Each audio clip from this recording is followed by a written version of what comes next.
বড় অনেকেরই পছন্দ নয়, তাই কুমড়ো দিয়ে করতে চলেছি আজ কুমড়ো চিংড়ির ভাপা। প্রথমে কুমড়োগুলোকে এরকম ডুমু ডুমু করে কেটে নিয়েছি। এরপর সর্ষে, জিরা, কাঁচা লঙ্কার পেস্টটা নিয়ে নিলাম। এরপর আগে থেকে ছাড়িয়ে রাখা চিংড়ি মাছগুলো দিয়ে দিচ্ছি।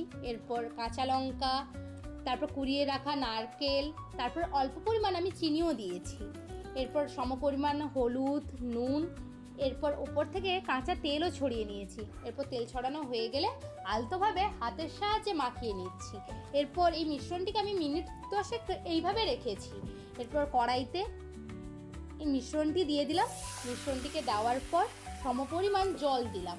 দেওয়ার পর খুন্তির সাহায্যে মিশ্রণটিকে একটু নাড়াচাড়া করতে রাখলাম। এরপর গ্যাসের ফ্লেম লো করে 10 মিনিট এটিকে ভাপাতে দিলাম। এরপর ঢাকনা খুলে দেখছি এইভাবে ঠিক জল জলে রয়েছে, গন্ধও বেজায় ছেড়েছে, দারুণ। এরপর খুন্তির সাহায্যে উলটপালট করে দেখে নিচ্ছি কুমড়োগুলো সেদ্ধ হয়েছে কিনা। দেখলাম কুমড়োগুলো সেদ্ধ হয়ে গেছে। এরপর ঠিক এইভাবে মাখা মাখা হয়ে গেলে দেখলাম তেল ছেড়ে এসছে। তেল ছাড়া হয়ে গেলে বুঝতে পারবো যে রেসিপিটি আমাদের রেডি। এরপর খুন্তির সাহায্যে একটি বাটিতে তুলে নিলাম। দেখতেও যেমন অসাধারণ হয়েছে, খেতেও অসাধারণ হয়েছে। আপনারা গরম গরম ভাতের সঙ্গে এই রেসিপিটি একবার বাড়িতে করে দেখুন। আর আমার রান্নাটি ভালো লাগলে আমার চ্যানেলটিকে সাবস্ক্রাইব করে আমার পাশে থাকবেন। যাদের পছন্দও নয় তাদেরও কিন্তু ভালো লাগবে, একবার করে দেখুন। হ্যাঁ।